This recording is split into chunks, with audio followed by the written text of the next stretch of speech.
你好，我係 Penny 鳳。你係咪考慮緊投身護衛服務呢？咁你知唔知有咩入職條件，同埋入咗行之後有咩晉升機會呢？護衛服務係其中一項受保安及護衛服務條例第460章規管嘅保安工作。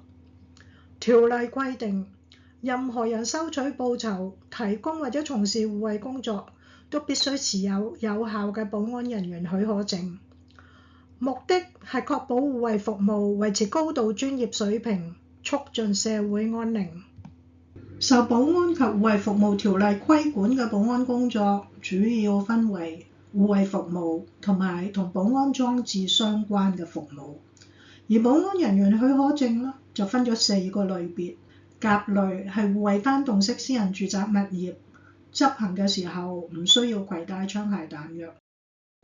乙類係任何護衛工作，但係唔包括護衛單棟式私人住宅物業，執行嘅時候亦都唔需要攜帶槍械彈藥。丙類係需要攜帶槍械彈藥嘅護衛工作，而丁類係安裝或者維修保安裝置，同埋為個別處所或者地方設計附有保安裝置嘅系統。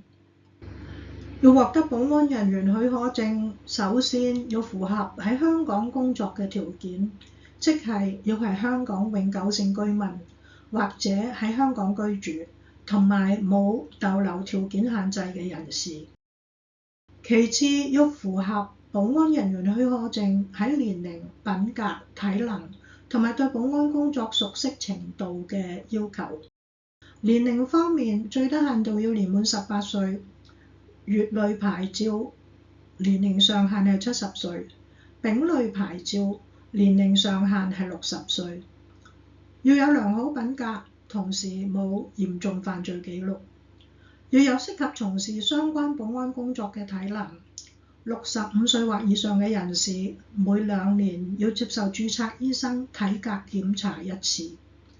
對保安工作熟悉程度可以透過3種方式去證明。任何一種都可以，包括由僱主書面證明已擁有嘅保安工作年資，或者通過保安護衛員技能測試，又或者完成一個符合保安及護衛業管理委員會認可嘅保安培訓課程，同埋成功通過結業考試。大家可以到警察牌照科嘅網頁查閱有關申請保安人員許可證嘅要求同埋申請程序。入咗行，你就要計劃點樣喺保安業內晉升。咁你必須要認識保安業嘅資歷架構同埋職業資歷階梯。呢個係保安服務業職業資歷階梯。保安工作嘅特色係要配合唔同行業嘅保安需要。保安工作嘅範疇唔單止係護衛服務同埋同保安系統相關嘅服務，亦都包括咗企業保安管理、實體保安及科技支援、應急管理同埋調查等等。呢個職業資歷階梯清晰地勾勒出唔同職級所需要嘅知識、技能同埋資歷，幫助你規劃從前線護衛到高級管理層嘅晉升之路。你可以瀏覽資歷架構為保安服務業設立嘅網頁，查閱有關保安服務業嘅能力標準說明、過往資歷認可同埋職業資歷階梯嘅詳細資料。香港保安學會提供嘅培訓課程係以保安服務業資歷架構嘅職業資歷階梯同埋能力標準說明為藍本而設計嘅，能夠幫助你獲取專業嘅保安知識同埋技能，並且喺你嘅保安事業旅程裏面提供清晰嘅進修同埋晉升途徑。呢度列出嘅係專為護衛人員而設嘅課程。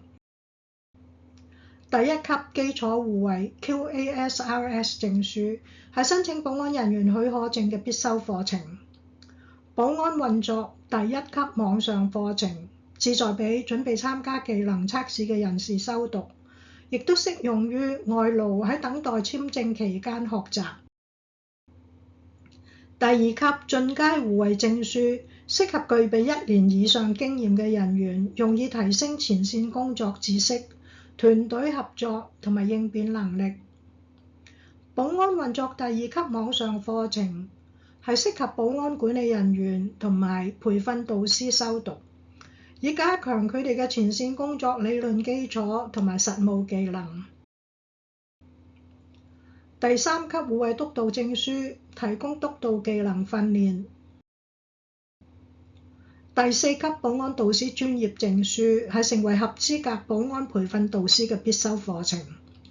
保安運作護衛管理第4級證書提供管理保安運作所需嘅核心能力培訓。另外，學會亦都提供保安管理證書同埋文憑課程，等從事企業保安管理嘅人員可以得到專業保安管理培訓。學會嘅大部分課程已經得到物監局持續專業發展計劃認可，完成參與課程嘅物管人牌照持有人可以獲取認可參與時數。部分課程亦都已經得到資歷架構認可，並且加入咗持續進修基金可獲發還款項課程名單裡面。歡迎你到香港保安學會課程網頁查閱各個課程嘅相關資料。事不宜遲，建議你盡快完成基礎護衛 QASRS 證書，或者考取技能測試，獲取保安人員許可證，你就可以加入保安業啦。善用職業資歷階梯嘅指引，提升你嘅保安專業能力，同埋規劃你嘅職業發展路向。多謝。